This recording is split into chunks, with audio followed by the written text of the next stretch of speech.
بسم اللہ الرحمن الرحیم۔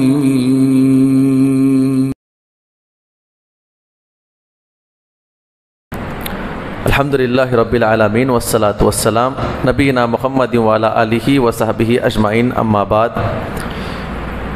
وقال اللہ تعالی فی القرآن المجید والفرقان الحمید، فاعوذ باللہ من الشیطان الرجیم، بسم اللہ الرحمن الرحیم، وما ارسلناک الا رحمۃ للعالمین۔ محترم سامعین کرام، اللہ رب العزت کا بے انتہا شکر ہے۔ اللہ رب العزت نے ہم تمام کو اس مسجد کے اندر باجماعت تراویح ادا کرنے کی توفیق عطا فرمائی۔ ہماری باتیں چل رہی تھی کہ کفار مکہ میں کئی بڑے بڑے لوگ اسلام میں داخل ہو رہے تھے، اور ایک باضابطہ جماعت جو ہے حبشہ کی طرف ہجرت کر چکی تھی، اور پورے کفار مکہ کو اس کا بڑا دکھ تھا، غم تھا کہ اگر ایسے ہی لوگ اسلام قبول کرتے رہیں گے، حضرت عمر بن خطاب نے اسلام قبول کیا، حضرت حمزہ نے اسلام قبول کیا، اب ایسے ہی صحابہ اکرام اسلام قبول کریں گے تو کیا ہوگا؟ اسلام اور مضبوط ہو جائے گا۔ اب رہنے والے یہاں پہ رہ جائیں گے اور جانے والے حبشہ کی طرف نکل جائیں گے۔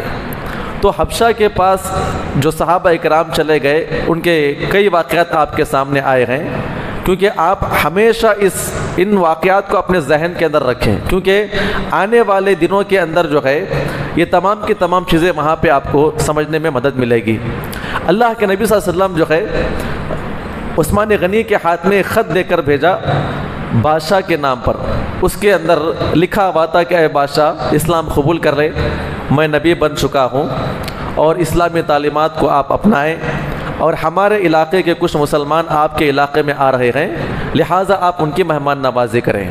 آپ بڑے انصاف پسند انسان ہیں، آپ کے ملک کے اندر ہمارے کچھ لوگ رہیں گے، ان کو تکلیف نہ ہونے پائے، لہٰذا آپ سلامتی اختیار کریں، تکبر سے بچے رہیں۔ اس خط کے اندر یہ پیغامات لکھے ہوئے تھے، اور جب صحابہ اکرام وہاں پر پہنچے، ان کے پاس پہنچنے کے بعد جو ہے خط دکھلایا گیا تو ان کے سامنے خط پڑھا گیا، اور خط پڑھنے کے بعد اس نے خاموشی اختیار کر لیا کہ آئے ہیں مسلمان تو اپنا اپنا کام کریں گے، کاروبار کریں گے، اپنے معبود کی عبادت کریں گے، ہمارا کوئی ان سے تعلق نہیں ہے، کیونکہ ان کے سردار کی طرف سے ہمارے پاس کیا آ چکا ہے؟ خط آ چکا ہے۔ نجاشی بادشاہ جو ہے اپنی جگہ پر مامون تھا، اور ان کے علاقے میں رہنے والے، ان کے ملک میں رہنے والے تمام کے تمام اپنے اپنے کاموں میں مشغول تھے۔ میں اسی لیے پھر سے آپ کے سامنے چیزیں لے کر آ رہا ہوں، کیونکہ آنے والے واقعات جو ہے اس سے جڑے ہوئے ہیں۔ تو کفار مکہ باضابطہ میٹنگ کرتے ہیں، بڑی میٹنگ کی گئی، اور سب سے پہلے یہ طے کیا گیا کہ جو لوگ حبشہ چلے گئے ہیں ان کو واپس لایا جائے، کیونکہ اگر ایسے لوگ چلے جائیں گے، ایک مرتبہ اگر وہ لوگ وہاں سے یہاں پہ واپس آئیں گے تو ہوگا کیا کہ دوبارہ یہاں سے مسلمان نکلنے سے پہلے سوچیں گے ہم دنیا کے کسی بھی کونے میں جائیں گے تو ہم کو دوبارہ واپس منگوا لیں گے، پکڑ کے لا لیں گے۔ تو اس طرح کی بات تھی۔ تو دو بڑے صحابہ اکرام جو بھی اسلام قبول نہیں کیے تھے، حضرت عمرو بن عاص اور حضرت عبداللہ بن ربیعہ، آپ نام یاد رکھیں ہمیشہ، یہ دو صحابہ اکرام کے بارے میں کہا گیا ہے یہ صحابہ اکرام سفارت کاری میں بڑے مشہور تھے، یعنی ایک ملک سے دوسرے ملک کے درمیان جو بھی تعلقات کو ہموار کرنا ہے، اور کوئی تعلقات بگڑتے ہیں تو اس کو جوڑنے کے لیے بڑے مشہور تھے، اور ساتھ ہی ساتھ یہ حبشہ کے جو علاقے ہیں وہاں کے علاقوں سے واقف تھے کہ حبشہ کے بادشاہ جو بڑے بڑے ان کے کلچر، ان کے آداب وغیرہ ہوتے ہیں، دربار کے اندر کیسے داخل ہونا ہے، ان کے خوش کرنے کی چیزیں کیا ہو سکتی ہیں، وہ تمام چیزوں سے واقف تھے۔ تو ابو جہل نے باضابطہ ان دونوں کو اس کی کیا کیا ہے؟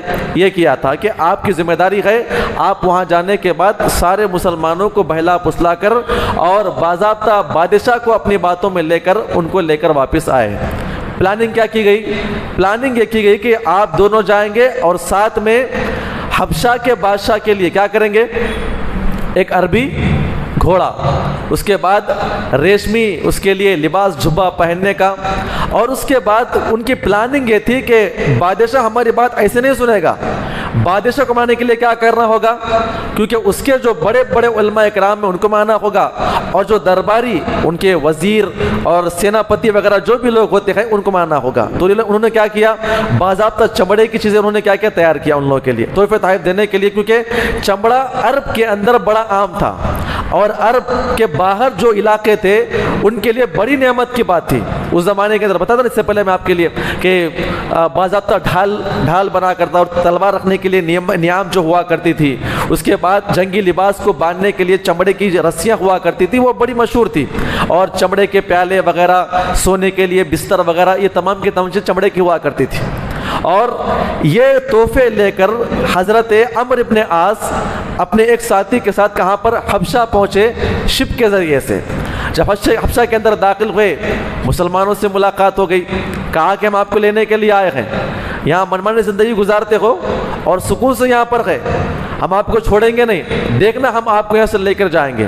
حضرت جعفر اور عثمان غنی دیگر صحابہ کرام بھی وہاں پہ موجود تھے، ان کو علم ہو چکا تھا کہ اب عمرو بن عاص آیا ہے، کچھ نہ کچھ چال چلے گا اور ہم کو یہاں سے لے کے چلے جائے گا۔ تو صحابہ اکرام بھی آپس میں حیران تھے، پریشان تھے، باتیں کر رہے تھے کیا ہوگا۔ بعض صحابہ اکرام کہتے ہیں کہ اللہ مالک ہے، جو ہوگا دیکھا جائے گا۔ تو حضرت عمرو بن عاص کیا کرتے ہیں، سب سے پہلے جو بادشاہ کے سیدھے طرف بیٹھنے والے جو اس کے عیسائی علماء اکرام تھے، ان کے پاس جا کر گھروں کے اندر ملاقات کرتے ہیں، الگ سے ملاقات کرتے ہیں، کیونکہ پورے حبشہ کے اندر ان کے خلاف ہوا بنا کر رکھتے ہیں کہ بادشاہ جو ہے مسلمانوں کو واپس بھیج دے۔ علماء اکرام سے الگ الگ جا کر ملتے ہیں اور ان کے خلاف زہر اگلتے ہیں کہ ہمارے پاس مکہ میں کچھ نوجوان یہاں پر آپ کے پاس آئے ہیں اور آ کر جو ہے اپنے باپ دادا کا دین کا انکار کیا، اپنے بیوی بچوں کو چھوڑ کر آئے ہیں، بڑوں کی بات کا انکار کر کے آئے ہیں، اور ساتھ میں یہاں آ جانے کے بعد جو ہے وہ آپ کے دین کو بھی قبول نہیں کیے ہوئے ہیں، اور انہوں نے اتنا بڑا فتنہ مچا کر کے رکھا ہے، جو بھی ان کی بات مانتے ہیں وہ ان میں ہو جاتے ہیں، لہٰذا ہمیں ڈر ہے کہ کہیں آپ کے ملک کے اندر وہ فتنہ عام نہ ہو جائے اور وہ فساد عام نہ ہو جائے۔ بڑے بڑے لوگوں نے کہا کہ ایسی بات ہے، تو جب بادشاہ کے دربار میں آپ آئیں گے نا، ہم آپ کی تائید کریں گے۔ علماء اکرام کو تحفے تحائف دے کر انہوں نے کیا کیا، اپنے طرف کر لیا کہ آپ مسلمانوں کے خلاف کیا کریں گے، گواہی دیں گے۔ پھر اس کے بعد وزیر کے پاس جاتے ہیں، پھر اس کے بعد ان کا جو چیف کمانڈر ہوتا ہے لشکر کا، اس کے پاس جاتے ہیں، بڑے بڑے درباریوں کے پاس جاتے ہیں، کیونکہ بادشاہ کے پاس اس زمانے کے اندر بیٹھنے کے لیے کیا ہوتے تھے، کچھ کرسیاں ہوا کرتی تھی، بادشاہ کے ساتھ بیٹھنے والے وہ خاص، اس کے بعد پھر وہ خاص، اس کے بعد پھر وہ خاص، اس کے بعد جو دور بیٹھنے والے وہ عام عوام ہوا کرتے تھے۔ اگر کوئی کارنامہ کرتا تو اسے خاص لوگوں میں شامل کر لیا کرتا، اور کارنامہ کیا تو اسے اور کا بڑے خاص میں شامل کیا کرتا، ان کا ایک اصول اس زمانے کے اندر ہوا کرتا تھا۔ تو جا کر بڑے درباریوں سے ملتے ہیں، سب کے ذہن کے اندر ڈالتے ہیں ہمارے پاس کچھ لوگ مسلمان بن کر آئے ہیں، اگر آپ ان کی بات مانیں گے تو اختلاف ہوگا، آپ کے ملک کے اندر اختلاف ہوگا، لہٰذا یہ تحفے قبول کرو، بس ہماری مدد کرو کہ ہم کیا کریں گے، ان کو واپس وہاں پہ لے کر جائیں گے۔ کہا کہ ہم فلاں دن جائیں گے بادشاہ کے سامنے، آپ ہماری تائید کرنا۔ تو علماء بھی مان لیے اور درباری بھی مان لیے کہ جب بھی آپ بادشاہ کے پاس آئیں گے تو کیا کریں گے، ہم آپ کی تائید بھی کریں گے اور بادشاہ سے کہیں گے کہ ان لوگوں کو واپس اپنے ملک کو بھیج دے۔ یہ تمام بات انہوں نے کیا کیا، پوری فیلڈنگ سجا دی ان لوگوں نے۔ اور باضابطہ علماء کرام نقل کرتے ہیں کہ بادشاہ کے جو دربار کے اصول کیا تھے، پہلا اصول یہ تھا کہ دربار میں داخل ہونے سے پہلے اس کو سجدہ کرنا تھا، سجدہ کرنے کے بعد اجازت طلب کرنا، اس کے بعد آ کر ان سے بات کرنا تھا۔ عمرو بن عاص، عبداللہ بن ربیعہ، یہ دونوں بڑا اس کے لیے جھبا جو تیار کیا گیا تھا، ریشمی لباس، عربی گھوڑا وہاں پہ کھڑا دیا اور داخل ہونے سے پہلے سجدہ کیا، سجدہ کرنے کے بعد آنے کی اجازت چاہی اور آ کر کیا ہے بالکل ان کے دائیں اور بائیں ان کو بٹھا لیا گیا۔ کہا کہ کیا بات ہے، کہاں سے آئے آپ لوگ؟ تو انہوں نے کہا کہ ہم جو ہے مکہ سے آئے ہیں، اپنے لوگوں کو لینے کے لیے آئے ہیں، پہلے آپ ہمارا کیا کریں، یہ تحفہ قبول کر لے۔ تحفہ کیا تھا، وہ بھی ریشمی لباس اور عربی گھوڑا ہم آپ کے لیے لائے ہیں۔ تو بادشاہ بڑا خوش ہوا، قریب بٹھا کر جو ہے پوچھ رہا تھا کہ کیوں آئے ہیں، آنے کی وجہ کیا ہے۔ اب تحفہ دیے ہیں تو محبت بڑھے گی، مہمان نوازی کا بھی معاملہ ہوگا، یہ تمام چیزیں معاملات ہونے والے ہیں۔ تو کہا کہ بادشاہ سلامت، بات اصل یہ ہے کہ ہمارے پاس جو ہے کچھ لوگ اسلام قبول کرنے کا بہانہ کیے ہوئے ہیں، اپنے باپ داداؤں کے اسلام، اپنے باپ داداؤں کے معبود کا انکار کیے ہوئے ہیں، ایک سب سے بڑی غلطی، اور دوسرا وہ یہاں پر آنے کے بعد جو ہے وہ آپ کے دین کو بھی قبول نہیں کیے ہیں، ایک بڑا پیترا تھا ان کے سامنے، آپ کے دین کو بھی قبول نہیں کیے ہیں، لہٰذا نہ ہمارے دین کو قبول کیے ہیں، کم از کم آپ کی بڑی یہاں پہ حکومت ہے، وہ آپ کے دین کو بھی قبول نہیں کیے ہوئے ہیں۔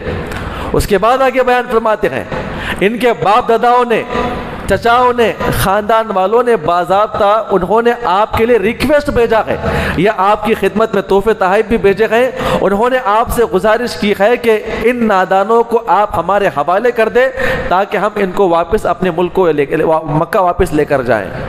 تو کیونکہ بادشاہ کے پاس اللہ کے نبی خط آیا تھا نا، واپس پہلے آیا تھا نا خط، بادشاہ کہتا ہے کہ نہیں ایسا نہیں مانا جائے گا کہ میرے پاس ان کا بھی خط آیا ہے۔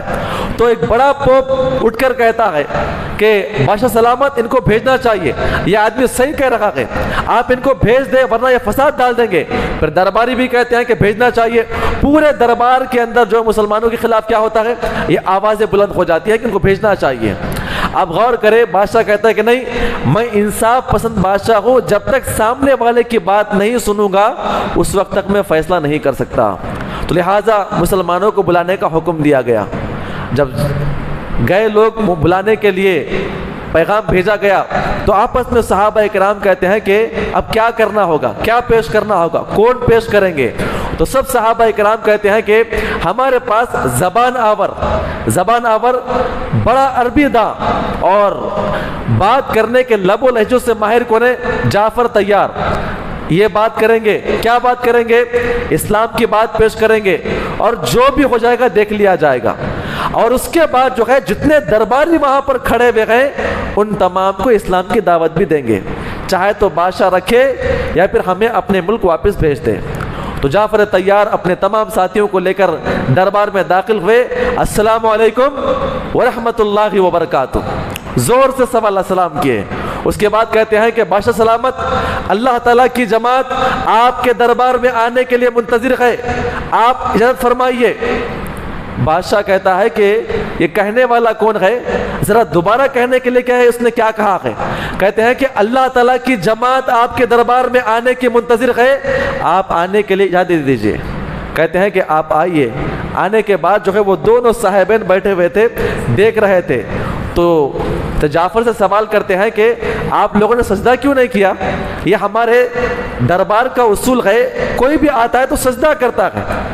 تو جعفر کہتے ہیں، اور چونکہ طے کر لیتے نا جو بھی بولنا ہے حق بولنا ہے، معاملہ کچھ بھی ہو جائے، کہتے ہیں کہ دیکھو بادشاہ، ہم نے اسلام قبول کیا ہے، ہم نے اسلام قبول کیا ہے، ہم ایک اللہ تعالیٰ کے علاوہ کسی اور کے سامنے جھکنے والے نہیں ہیں۔ اتنا کہنے کے بعد بادشاہ کہتا ٹھیک ہے کوئی بات نہیں، ذرا آگے آئیے۔ آپ بلایا گیا۔ بلانے کے بعد کہتے ہیں کہ یہ آپ کے مکہ والے آپ کو لینے کے لیے آئے ہیں، انہوں نے شکایت کیا ہے کہ آپ وہاں سے اپنے دین کو چھوڑ کر آئے ہیں، لہٰذا آپ اپنے بارے میں کچھ کہنا تو کہیے۔ حضرت جعفر کہتے ہیں کہ دیکھیے، پہلے ہمارے جو ساتھی مکہ سے آئے ہیں ان کو کہنے کے لیے کہیے۔ حضرت عمر کہتے ہیں کہ جو کہنا تھا ہم نے کہہ لیا ہے، بس آپ اپنا مدعا پیش کریں۔ اپنا مدعا پیش کرنے کے لیے کہا گیا۔ حضرت جعفر جو ہے بڑے بولنے میں بڑے ماہر تھے، تو عرب کے قوانین گناتے ہیں۔ کہتے ہیں کہ اے بادشاہ سلامت، یہ لوگ ہمارے پاس آپ کے پاس لینے کے لیے آئے ہیں۔ سب سے پہلا سوال یہ ہے کہ کیا ہم لوگ غلام ہیں؟ آپ سوال کیجئے آپ ان سے۔ عرب کا اصول یہ تھا کہ غلام کہیں بھاگ کر کسی علاقے میں آ جائے، لینے کے لیے کوئی آتے ہیں تو ان کو واپس کر دیا کرتے تھے۔ آپ سوال کریں ہم غلام ہیں؟ بادشاہ کہتا ہے کہ یہ غلام ہے، کہا کہ نہیں غلام نہیں ہے۔ پھر سوال کرتے ہیں، آپ سوال کیجئے ان سے، کیا ہم قتل کر کے آئے ہیں؟ سوال کرتے کسی کا قتل کیا انہوں نے؟ کہا کہ نہیں قتل کیا ہے۔ پھر سوال کرتے ہیں کیا ہم نے کسی کا مال غصب کر کے آئے ہیں؟ بادشاہ کہتا ہے کہ یہ مال غصب کر کے آئے ہیں۔ عبداللہ بتائیے، عمر بتائیے آپ۔ کہتے ہیں کہ بادشاہ سلامت، یہ بڑے نیک لوگ ہیں۔ یہ کون لوگ ہیں؟ یہ بڑے نیک لوگ ہیں۔ تو انہوں نے یہ 3 سوال کر کے بادشاہ کے سامنے ثابت کر دیا، ہم جو ہے نہ بھاگ کر آئے ہیں، نہ قتل کر کے آئے ہیں، نہ قرض لے کر آئے ہیں، بلکہ ہم اپنے باضابطہ خوشی سے آزاد اعتبار سے یہاں پر آئے ہیں۔ لہٰذا آگے بیان کرتے ہیں کہ بادشاہ، ہم نے سنا ہے ہمارے نبی نے کہا ہے کہ آپ کے دربار میں کیا ہوگا؟ صرف انصاف ہوگا، آپ ظلم کسی کے پاس نہیں کرتے ہیں۔ ہم اسی کی تلاش میں یہاں پر آئے ہیں اور ہمارے لیے دنیا کے چاروں کونے کھلے ہوئے ہیں، لیکن اللہ کے نبی نے ہم کو یہاں پر آنے کے لیے کہا ہے، اور یہ بھی کہا ہے کہ بادشاہ بڑا انصاف کرنے والا ہے۔ اب غور کریں، بادشاہ بڑا خوش ہوا، کہتا ہے کہ ہم بالکل انصاف کرنے والے ہیں۔ اس کے بعد کہتے ہیں کہ اے جعفر، آپ کا جو نبی آپ کے پاس آیا ہے، آپ کو کوئی قرآن یاد ہے؟ کہتے ہیں کہ بالکل یاد ہے۔ انہیں قرآن کی تلاوت شروع فرمائی، سورہ عنکبوت، سورہ کہف، اس کے بعد سورہ مریم کی تلاوت کرتے ہیں تو سارے کے سارے درباری رونا شروع کیے، آنکھوں سے آنسو نکالنے لگے۔ تو جعفر ان کو دیکھ رہے تھے، رو رہے ہیں، معاملہ بن رہا ہے، تو اور اچھے انداز میں قرآن کی تلاوت کر رہے تھے۔ بادشاہ نے کہا کہ بس کر دو، اب میرے اندر طاقت نہیں ہے کہ میں اس قرآن کو سن سکوں۔ اس کے بعد کہتے ہیں کہ بالکل آپ نے جو قرآن پیش کیا ہمارے سامنے، جو تعلیمات آپ کے رسول نے آپ کو دیا ہے، ایسا محسوس ہوتا ہے کہ عیسیٰ کی تعلیمات اور آپ کے نبی کی تعلیمات کیا ہے؟ ایک چراغ سے نکلنے والی یہ دو روشنی ہے، لہٰذا اس میں ذرا بھی فرق نہیں ہے، آپ یہاں سے جائیے اور خوش رہیے۔ اور کہا کہ آپ یہاں سے اڑ جائیے، اور ہمارے جو تحائف ہے یہ واپس کرنے کا حکم دیا گیا، دوبارہ ہمارے ملک کے اندر آپ نظر نہ آئیں۔ اور مسلمانوں سے کہتا ہے کہ آپ جا چاہے وہاں پر رہے، اگر کسی نے آپ کو چھیڑا تو ہم اسے کیا کریں گے؟ مقابلہ کرنے کے لیے تیار ہیں۔ یہ عمرو ابن عاص جو ہے باضابطہ یہ ڈپریشن میں آ گئے۔ اب آگے سنیں، میں اس لیے پیش کر رہا ہوں آپ کے سامنے، یہاں کے بعد کے جو واقعات ہے آگے سنیں، کیونکہ میں کل آپ کے سامنے انکمپلیٹ پیش کیا تھا، میں اس لیے پیش کر رہا ہوں تاکہ یہ پورا کا پورا جو ہے ہمارے سامنے مدعا پیش ہو جائے۔ جب واپس جانے لگے کہتے ہیں کہ جعفر آج تو بچ گئے ہیں، کل نہیں چھوڑوں گا میں تمہیں۔ بڑے فنکار تھے نا، یہ چالوں میں بڑے ماہر تھے، اور وہ سوچتے ہیں، عبداللہ بن ربیعہ سے بات کرتے ہیں اور کہتے ہیں کہ دیکھو یہ عیسائی بادشاہ کا ملک ہے، یہاں کا مرکزی عقیدہ کیا ہے؟ یہاں پہ رہنے والوں کے لیے عقیدہ یہ ضروری ہے کہ عیسیٰ اللہ کے بیٹے ہیں، جو عیسیٰ کو اللہ کا بیٹا نہیں مانے گا تو وہ گستاخ ہے، اور اس اعتبار سے ان کو سزا دی جایا کرتی تھی۔ تو ان کا یہ ایک اپنا مرکزی عقیدہ تھا۔ عبداللہ اور حضرت عمرو کہتے ہیں کہ دیکھو ہم ان کل بادشاہ کے سامنے کیا کریں گے؟ پیش کریں گے، اور بادشاہ خود ان کو یہاں سے نکال دے گا۔ خیر کل کا دن واپس آیا، پھر صحابہ اکرام آپس میں بات کرتے ہیں، کہا کہ جو کرنا ہے دین کی بات پیش کرنا ہے، معاملہ خود بھی ہو جائے۔ بادشاہ کے پاس آ کر ویسے ہی سجدہ کر کے آگے بیٹھتے ہیں، کہتے ہیں کیا بات ہے، آپ ابھی تک نہیں گئے؟ کہا کہ ایک چھوٹی بات ہے، ہم اس کے بعد چلے جائیں گے۔ کہا کیا بات ہے؟ کہ بادشاہ سلامت، بات اصل یہ ہے کہ یہ جو مسلمان آپ کے ملک کے اندر رہ رہے ہیں نا، وہ حضرت عیسیٰ کے بارے میں اتنی بری بات کہتے ہیں، اتنی بری بات کہتے ہیں کہ میں وہ بری بات جو ہے اپنی زبان سے نکال نہیں سکتا۔ اب بادشاہ بڑے غصے میں آ گیا، درباری اور سارے لوگ وہاں پر بیٹھے ہوئے بڑے غصے میں۔ کہا کیا کہتا ہے؟ اللہ کی پناہ، ہم اتنی بری بات جو ہے نہیں کہہ سکتے، آپ بلا کر پوچھ لیجئے۔ کہا کہ بلاؤ ان صحابہ اکرام کو، بلانے کا حکم دیا گیا۔ کہا کہ عیسیٰ کے بارے میں کیا عقیدہ ہے؟ تو جعفر پھر آگے کہا کہ قال انی عبداللہ آتانی الکتاب وجعلنی نبیا، آیت کریمہ تلاوت فرمائی۔ تو عیسیٰ کے بارے میں عقیدہ ہمارا یہ ہے کہ وہ اللہ تعالیٰ کے بندے ہیں، اللہ تعالیٰ کے بندے ہیں، اور پاک مریم کے بیٹے ہیں، اور اللہ تعالیٰ نے ان کے بارے میں بیان فرمایا ہے کہ بچپن میں وہ کلام کیا ہے، اپنے ماں کے بارے میں ثبوت پیش کیا ہے، اور یہ بھی بیان کیا ہے کہ بڑا ہونے کے بعد میں نبی بننے والا ہوں۔ اتنا کہنے کے بعد بادشاہ اٹھا، نیچے اترا، اور تنکا اٹھا کر کہتا ہے کہ قسم خدا کی یہ جو مسلمانوں کا دین ہے اور جو ہمارا عقیدہ ہے اس میں اتنا برابر بھی فرق نہیں ہے۔ اور کہا کہ جاؤ مکہ والوں سے کہہ دو، اگر مکہ والے پہاڑ کے برابر سونا یہاں پہ لا کر رکھے اور ان چند مٹھی بھر جماعت مسلمانوں کو مانگے تو میں سونے کی پہاڑ کو کیا ہے انکار کر دوں گا اور ان کو یہاں پر رکھ لوں گا۔ اس کے بعد جو ہے عمرو ابن عاص باضابطہ رسوا ہو کر وہاں سے نکل گئے۔ ان کے بارے میں آپ یاد رکھیں، یہ اتنے ڈپریشن میں چلے گئے، مکہ آنے کے بعد اپنے گھر کے اندر بند ہو گئے۔ آگے ان کا واقعہ آئے گا انشاءاللہ، آپ غور کریں۔ اب یہاں سے اصل آپ کو سمجھنا ہے، صحابہ اکرام زندگی بسر کر رہے تھے۔ حضرت ابو سفیان کی بیٹی رضی اللہ عنہا، نام کیا ہے ان کا؟ ہاں جی کیا نام ہے؟ ام حبیبہ، اصل نام رملہ، اصل نام کیا ہے؟ رملہ بنت سفیان۔ ابو سفیان اور ان کی بیوی کا نام صفیہ، یہ دونوں کی شادی ہوئی تو ایک بچی پیدا ہوئی، بڑی خوبصورت، اور دونوں جو ہے بڑی محبت سے پالے۔ اب یہاں پہ علماء کرام نے ایک نقطہ نقل کیا ہے، اسلامی جو تعلیمات میرے اور آپ تک پہنچے نا، اتنے بہترین مسجد میں ہم یہاں پر بیٹھے ہوئے ہیں، کوئی پوچھنے والا نہیں ہے آپ نماز کیوں پڑھ رہے ہیں، کوئی پوچھنے والا نہیں۔ جو صحابہ کرام جو زندگی گزار کر آئے ہیں، ایک واقعہ نقل کیا گیا ہے۔ اللہ سے دعا کریں اللہ ہم تمام کو یہ جو توحید میرے اور آپ تک پہنچی ہے اس کو سمجھ کر عمل کرنے کی توفیق عطا فرمائے۔ اسلام قبول کر لیا ان کی بیٹی نے، باپ کون؟ مکے کا سردار، ہجرت کرتے وقت یہ بھی آ گئی۔ ان کے بارے میں نقل کیا گیا ہے کہ ابو سفیان مطلب مکہ کا بڑا سردار، اور سردار کی بیٹی تمام کے لیے رانی کوئین، ایک آواز کر دے بابا کا حکم ہے۔ اور ابو سفیان کی بیٹی، کھانے پینے کی نہ کمی ہے، نہ عزت کی کمی ہے، نہ وقار کی کمی ہے، باہر نکلتے ہیں تو سب سلام کرتے ہیں، جھک کر بات کرتے ہیں، نگاہ اٹھا کر دیکھنے کسی کی مجال نہیں ہے۔ ابو سفیان نے باضابطہ کیا کیا؟ اپنی بچی کا نکاح کیا عبید اللہ بن جہش کے ساتھ۔ دونوں میاں بیوی جو ہے زندگی بسر کرنے لگے اور اسلام قبول کر لیا۔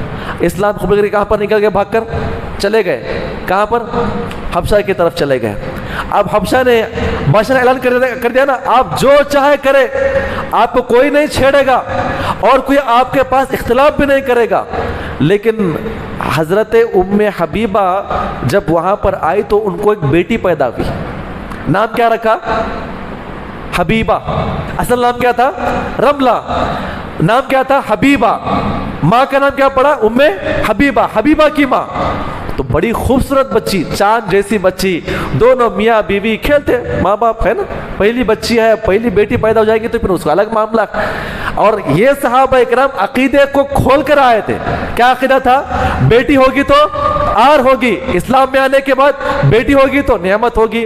اب وہ گرم جوشی ایمان محبت بڑی پھوٹنے لگی، بڑی محبت تھی، لیکن جو ان کے شوہر تھے نا وہ عیسائی لوگوں سے دوستی کرنے لگے، اور یہ مکہ کے اندر اسلام قبول کرنے سے پہلے بھی عیسائی تھے۔ اسلام قبول کیے، عیسائی ملک میں اندر آ گئے تو عیسائیت میں مل گئے۔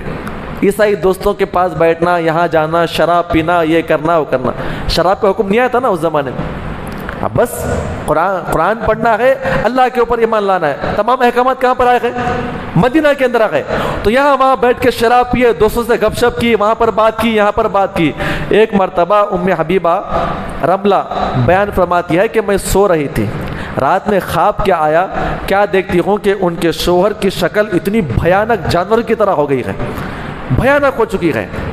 صبح اٹھنے کے بعد اپنے شوہر سے بلا کر کہتی ہے کہ دیکھو میں نے آپ کے بارے میں خواب دیکھا، لہٰذا مجھے بڑی تکلیف ہوتی، حیرانی ہوتی ہے، لہٰذا آپ یہاں وہاں پر مت جائیے، جو دو وقت کی نماز ہے آپ وہ نماز پڑھیں، اللہ کی بڑی نعمت ہے آپ وہ عمل کریں۔ کہا کہ نہیں، تجھے نہیں معلوم شاید میں نے اسلام کو چھوڑ دیا ہے، نعوذ باللہ، اسلام کو ترک کر دیے، مرتد ہو گئے۔ کہا کہ تم نے اسلام کو چھوڑا ہے، کوئی بات نہیں، آج سے ہمارا اور آپ کا طلاق ہو چکا ہے، آج سے میری اور آپ کی زندگی کٹ چکی ہے۔ یہ یہاں پر وہاں پر شراب پیتے پڑ جاتے، وہاں یہاں جاتے۔ ام حبیبہ اپنی بچی کو لے کر جو ہے باضابطہ اپنے گھر کے اندر رہا کرتی تھی، اور یہاں تک کہ عبید اللہ کا وہ انتقال بھی ہو گیا، اسی حالت میں وہ مر بھی گئے۔ اب ایک تو شوہر مرتد ہوا، وہ الگ غم، اس کے بعد مر گیا، اور ان کو امید تھی کہ چلو دوبارہ کبھی اللہ کے نبی سے ملاقات ہو جائے تو ایمان مضبوط ہوگا، پھر اس کے بعد اسلام میں آ جائیں گے۔ شوہر کا انتقال بھی ہوگا تو کس پہ ہو گیا ہے؟ اب بڑی دکھ کی بات ہے، شوہر کا معاملہ ہے، شوہر کتنا بھی جاہل کیوں نہ ہو، اب میاں بیوی کی تو الگ محبت، اس کے بعد یہ نشانی، کس کا نام دوں اسے؟ عجیب و غریب محبت آپس میں، اور ایک ہی روم میں بیٹھ کر رونا اور آنسو بہانا، بچی کو لینا، یہ معاملہ تھا۔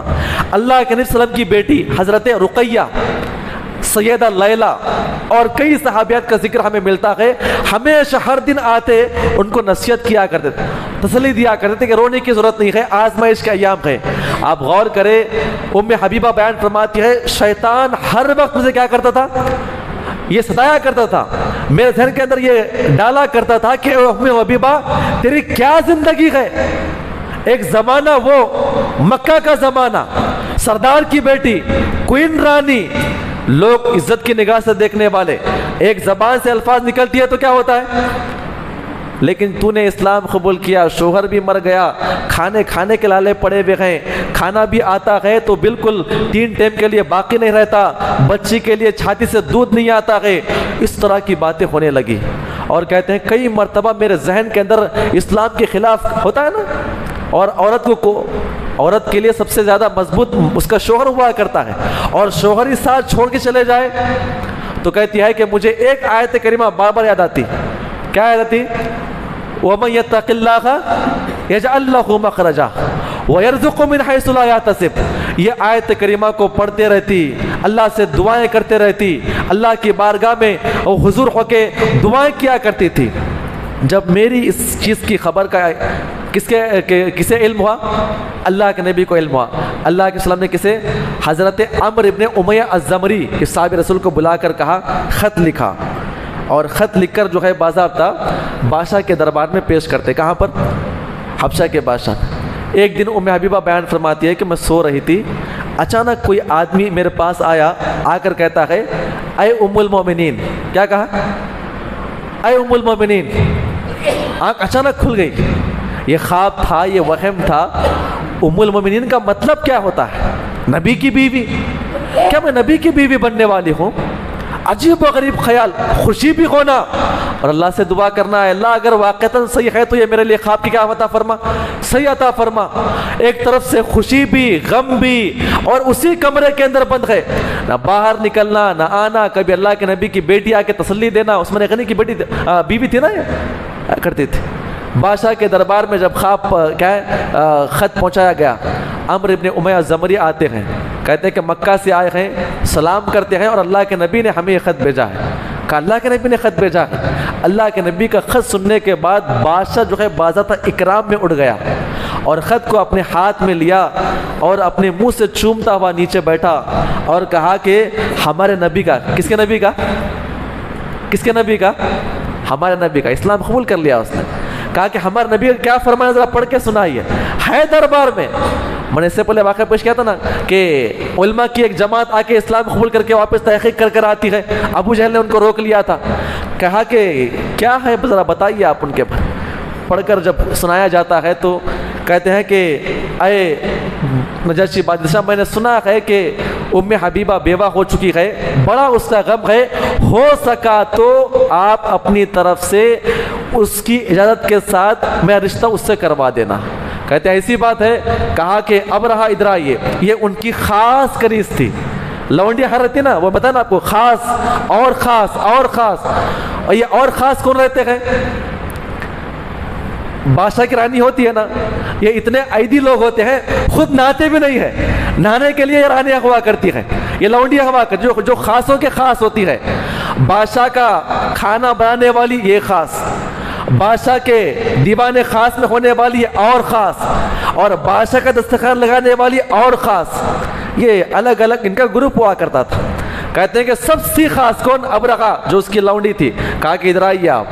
کہا کہ آؤ اور جا کر ام حبیبہ کے پاس میرا پیغام پہنچانا، اور یہ پہنچانا کہ اللہ کے نبی نے ان کو دعوت دی ہے اور آپ سے شادی کرنا چاہتے ہیں. آپ کی کیا رائے ہے؟ میرا حکم ہے. اور یہ بڑے بڑے تحفے لے کر ان کے پاس جانا. آپ غور کریں، ام حبیبہ بیان فرماتی ہے ایک مرتبہ بیٹھ کے میں رو رہی تھی، آنسو پوچھتے ہوئے دعائیں کر رہی تھی، اللہ کچھ راستہ میرے لیے نکال دے. خواب تو آ کر گیا ہے، کئی دن ہو چکے ہیں. اس زمانے کے اندر مکہ سے حبشہ کی طرف آنا کوئی معمولی بات تھی، کئی دن کا سفر تھا. تو کہتی ہے کہ دروازہ کھٹکھٹایا گیا. میں نے کہا کہ کون؟ کہتے ہیں کہ ابرہا. کہا کہ ابرہا آئی ہے. ابرہا کا مطلب اس زمانے میں خاص لونڈی کا ایک الگ مقام ہوا کرتا تھا. آنسو پوچھ کے اٹھی. اٹھنے کے بعد کہا کہ مسکراتے ہوئے اندر آئی. کہا ابرہا آئیے، آپ کا بڑا مقام ہے. مسکراتے ہوئے پوچھتی ہے کہ اے حبیبہ، کیا آپ کی عدت ختم ہو چکی ہے؟ تو جو خواب تھا نا یہ ان کے ذہن میں گھوم رہا تھا. کہا کہ ہاں آج کل میں ختم ہو چکی ہے. کہا کیا بات ہے؟ کہا کہ بات اصل یہ ہے کہ آپ کی جو نبی ہے نا محمد صلی اللہ علیہ وسلم، انہوں نے آپ کے لیے نکاح کا پیغام بھیجا ہے، کیا آپ اس سے راضی ہے؟ کہا کہ اللہ کے نبی نے پیغام بھیجا ہے اور آپ نے یہ خبر مجھ تک پہنچائی ہے. اپنے پورے کنگن نکالی اور اپنے زیورات نکال کر ابرہا کے ہاتھ میں دے کر کہتی ہے کہ ابرہا، اس سے بڑی خوشخبری میرے لیے ہو ہی نہیں سکتی، اللہ کے نبی نے مجھے اپنے عقد کے لیے کیا کیا ہے؟ قبول فرما لیا ہے. ابرہا کہتی ہے کہ مجھے اس کی ضرورت نہیں ہے. اور عرب کا ماحول کیا تھا؟ کوئی بھی خوشخبری پہنچائے کیا عطا کرنا؟ ہاں جی، خالی خوشخبری لے کر آنے والے کے لیے جو بھی اپنے پاس ہوتا اسے بخش دیا کرتے تھے۔ آج اتنا لوگ کام کرتے ہیں، اتنے بچے پڑھتے ہیں، ہمارے زبان سے کیا ہے اور ہمارے جیب سے پیسہ بھی نہیں نکلتا ہے، خالی خوشخبری دینے والوں کے لیے صرف تحفے ہی تحفے، جو آیا وہ تحفہ۔ وہ کارنامہ کرنے والا سیکنڈری، پرائمری کون ہے؟ خوشخبری دینے والا۔ اور یہ عرب کی بڑی آج بھی عادت ہے، خوشخبری دینے والوں کے لیے آج تحفے تحائف دینے سے کیا ہوتا ہے؟ محبتیں آگے بڑھتی ہیں، اور ہونا بھی چاہیے ہمارے اندر خوشخبری دینے والوں کے لیے، گھر والوں کے لیے، پڑوس والوں کے ہونی چاہیے۔ تو کہا کہ بادشاہ آپ کو بلاتے ہیں، بادشاہ آپ کو بلاتے ہیں۔ خیر یہ وہیں پہ اپنے بچے کو لے کر نکل گئی، دربار سجا ہوا ہے۔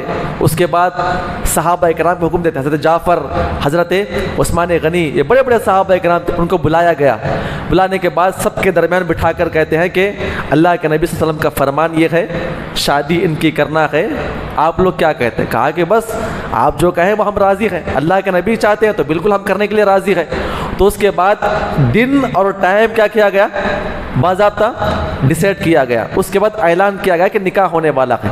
اس کے مطابق پورا محل سجایا گیا، اور بڑے بڑی رانیاں جو ان کی ہے نا، لونڈیاں جو ہوتی ہے، ام حبیبہ کی کیا شان ہے دیکھیے۔ اللہ تعالیٰ کا ایک انصاف یہ ہے کہ جو مقام اس کا جاہلیت میں ہوتا ہے، اللہ تعالیٰ نے اس کے مقام کو ہمیشہ باقی رکھا۔ ان کا مقام کیا ڈیزرو کر رہا تھا؟ ان کا اکرام کیا جائے، ان کی توقیر کیا جائے، یہ وہی مقام تھا۔ بادشاہ کیا کرتا ہے؟ بڑے بڑے لونڈیوں سے کہتا ہے کہ جاؤ ان کو بڑے بڑے کپڑے پہناؤ، انہیں بڑے بڑے عطر لگاؤ، ہے نا۔ اس زمانے میں جب مہارانی چلتی ہے تو ان کے اتنے لمبے لمبے ان کے لباس ہوا کرتے ہیں، وہ لباس پہنایا گیا، باضابطہ ہیرے جواہرات موتی کے کنگن وغیرہ سب پہنائے گئے، اور باضابطہ ان کو دربار میں قریب کیا گیا، اور خود نجاشی بادشاہ نے کیا ہے ان کا نکاح پڑھایا۔ نکاح پڑھانے کے بعد پھر حکم دیا گیا تو بڑے تشت کے اندر وہ مہر کی رقم تھی، اللہ کے نبی صلی اللہ علیہ وسلم کی طرف سے وہ مہر کی رقم دے دی گئی۔ اس کے بعد اتنا خوشی، اللہ کے نبی صلی اللہ علیہ وسلم سے شادی ہو گئی ہے نا، پھر 50 دینار نکال کر ابرہہ کو پھر بلاتی ہے، کہتی ہے کہ یہ لو، کیا لے؟ اتنا بڑا میرے لیے اور خوشی کیا ہو سکتی ہے؟ بادشاہ دیکھ رہا تھا، ابرہہ نے اپنے بادشاہ کو دیکھی تو اور ہمارے نبی کی بھی کہا آپ مہمان ہیں، لہٰذا ہم آپ کا تحفہ قبول نہیں کر سکتے، ہماری ذمہ داری ہے کہ ہم آپ کو کیا کریں گے؟ تحفے عطا فرمائیں۔ بادشاہ نے باوجہ کیا کیا؟ بڑے بڑے تحفے تحائف دیے۔ اس کے بعد ابرہہ سامنے آ کر کہتی ہے آپ تو جا رہے ہیں، آپ جا رہے ہیں نا، آپ جائیے، لیکن آپ کے شوہر اللہ کے نبی کو میرا سلام سنائیے۔ کیوں؟ میں اسلام قبول کر چکی ہوں۔ اور باضابطہ ان کو کیا کیا گیا؟ وہاں سے بھیجا گیا۔ ایک اور روایت ہمیں ملتی ہے، اللہ کے نبی نے ایک اور صحابی کو بھیجا۔ یہ کب کا واقعہ ہے؟ اللہ کے نبی صلی اللہ علیہ وسلم باضابطہ ہجرت کر کے مدینہ میں داخل ہو چکے تھے۔ میں اس لیے پیش کر رہا ہوں تاکہ یہ پورا معاملہ ان کا ختم ہو جائے، پھر اس کے بعد ہم مکی تاریخ پھر شروع کریں گے، واپس آئیں گے پھر انشاءاللہ وہاں پر۔ تو ایک خط آیا، خط میں کیا تھا کہ اللہ کے نبی صلی اللہ علیہ وسلم نے کہا کہ ہمارے تمام کے تمام صحابہ کرام کہاں پر بھیج دیں؟ مدینہ بھیج دیں، کیونکہ اب اسلام کا مرکز وہاں پہ بن چکا ہے۔ اب تک مرکز کہاں تھا اسلام کا؟ حبشہ کے اندر تھا۔ یہاں سے چین اسلام گیا، نجران گیا، کئی بڑے بڑے ملکوں کو وہاں پر اسلام جا چکا تھا۔ پھر باضابطہ کہنے کی بنا پر یہاں سے نجاشی کیا کرتا ہے؟ ایک اور خط لکھتا ہے۔ خط میں کیا لکھا ہوا تھا؟ اے اللہ کے نبی، میں نے اسلام قبول کیا ہے۔ سبحان اللہ، غور کریں آپ، میں نے اسلام قبول کیا ہے اور میں اپنے بچے کو آپ کے ساتھ آپ کے پاس بھیج رہا ہوں۔ میں اپنا مالک ہوں، اپنے بچے کا مالک نہیں ہوں، تاکہ آپ سے ملاقات کرنے کے بعد میرا بچہ اسلام، ہر باپ کو اس کی کیا ہونا چاہیے؟ فکر ہونی چاہیے۔ ہم نے تو اسلام قبول کر لیا نا، ہم تو نمازی بن گئے، ہمارے بچے بھی نمازی بنے۔ بادشاہ کہتا ہے اللہ کرے میرا بچہ آ رہا ہے، آپ اس کو اسلام کی دعوت دیں۔ اور باضابطہ پروٹوکال بولتے ہیں نا، اس نے 2 بڑے جہاز تیار کیے، صحابہ کرام کو بٹھایا، الوداعی بڑے بڑے تحفے دیے، اور کچھ چھوٹے جہاز بھی آگے پیچھے بھیجے ان کی حفاظت کے لیے۔ بڑے بڑے صحابہ کرام بھی تھے ساتھ میں، ان کے گارڈ وغیرہ بھی تھے۔ خیر یہ پورا قافلہ مدینہ پہنچا۔ جنگ خیبر کا وقت چل رہا تھا، جنگ بدر بھی ختم، جنگ احد، جنگ خندق بالکل قریب خیبر کے پاس۔ ایک چھوٹا واقعہ بیان کیا گیا ہے، مدینہ کا واقعہ، چونکہ مدینہ کے اندر یہ باتیں انشاءاللہ آگے نہیں آئیں گی آپ کو۔ ام حبیبہ جو ہے کتنے سال رہی تقریباً باپ سے دور؟ 15 سال۔ کتنے سال؟ یعنی مکہ میں اپنے شوہر کو چھوڑ کے آ گئے، اپنے باپ کو چھوڑ کے آ گئے تھے، اور 15 سال تک باپ سے نہ ملاقات، نہ چٹھی، نہ کوئی بات نہیں۔ صلح حدیبیہ کے موقع پر جو ہے کفار مکہ نے ابو سفیان کو بھیجا، معاملہ طے کرے، ایک لمبا معاملہ ہے، جنگ کا معاملہ آ چکا تھا۔ کفار مکہ سوچ رہے تھے کہ اللہ کے نبی کیا ہے، ان کے داماد کی کیا ہے بات جمے گی، بیٹی کو منوا لینا۔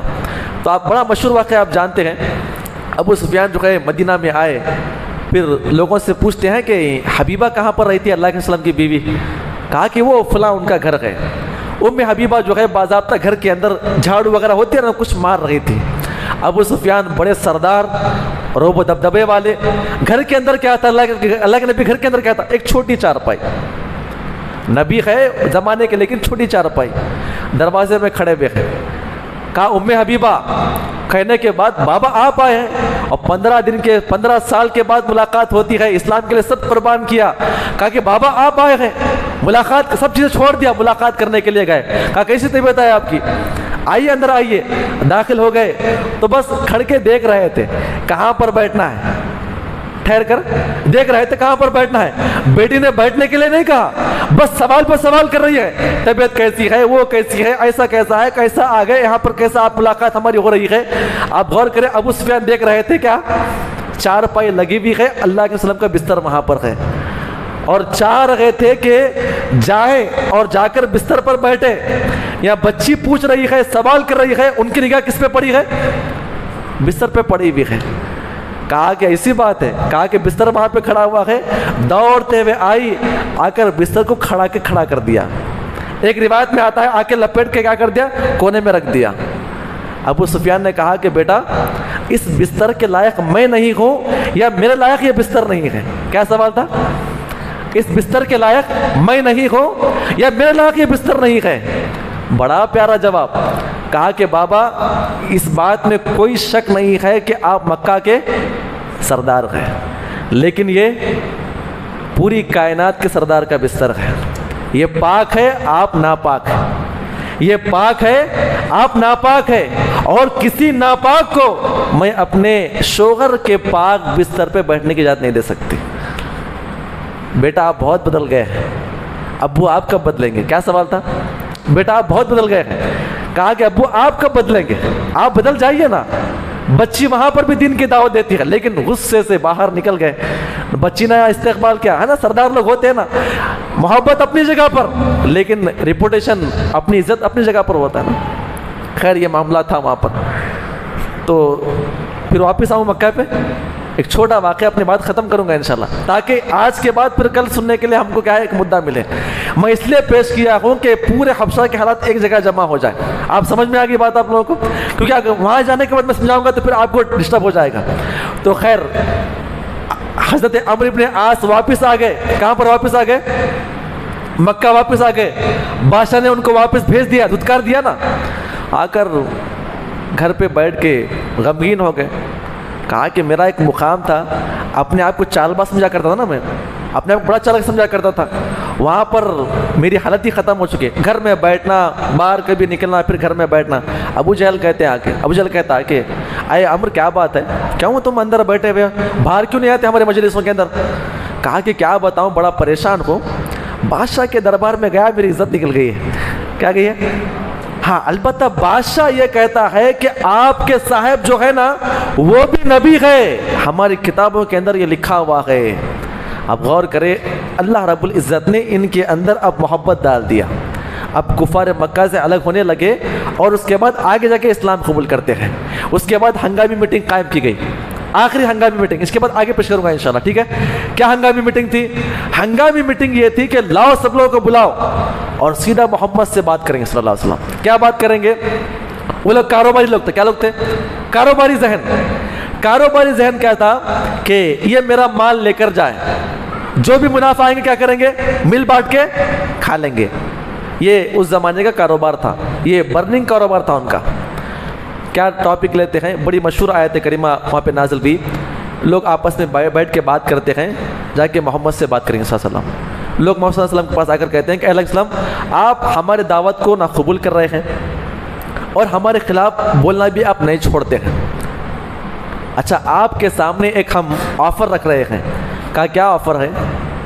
کہا کہ آفر یہ ہے کہ 1 سال جو ہے آپ ہمارے معبودوں کی عبادت کریں، 1 سال ہم آپ کے معبود کی بات کریں گے۔ جھگڑا ہی ختم۔ یہاں تک انہوں نے گھٹنے ٹیک دیا تھا۔ کہاں تک؟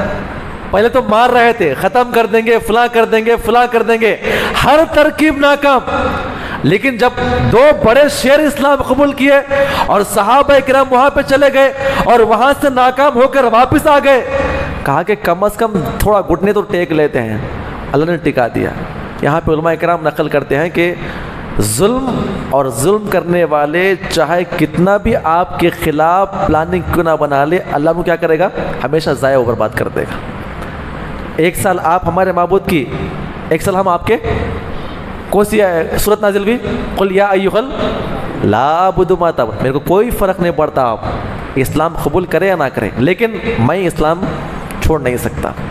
خیر اس کے بعد وہ غصے سے وہاں سے نکل گئے، یہ بھی ان کی ناکام ہوگی۔ انشاءاللہ کل آپ کے سامنے ایک اور میٹنگ بڑی وہاں پر بھی ہے، کل پیش کیا جائے گا۔ اور یہاں پر تقریباً کتنے 6 سال، کتنے سال مکمل ہو گئے؟ 7 8 9، یہ کتنے سال ہے؟ یہ 3 سال۔ اب یہاں پر بائیکاٹ کا معاملہ شروع ہوتا ہے۔ اللہ سے دعا کرے اللہ تعالی ہم تمام کو اس عمل کی توفیق عطا فرمائے، آمین۔ السلام علیکم ورحمۃ اللہ وبرکاتہ۔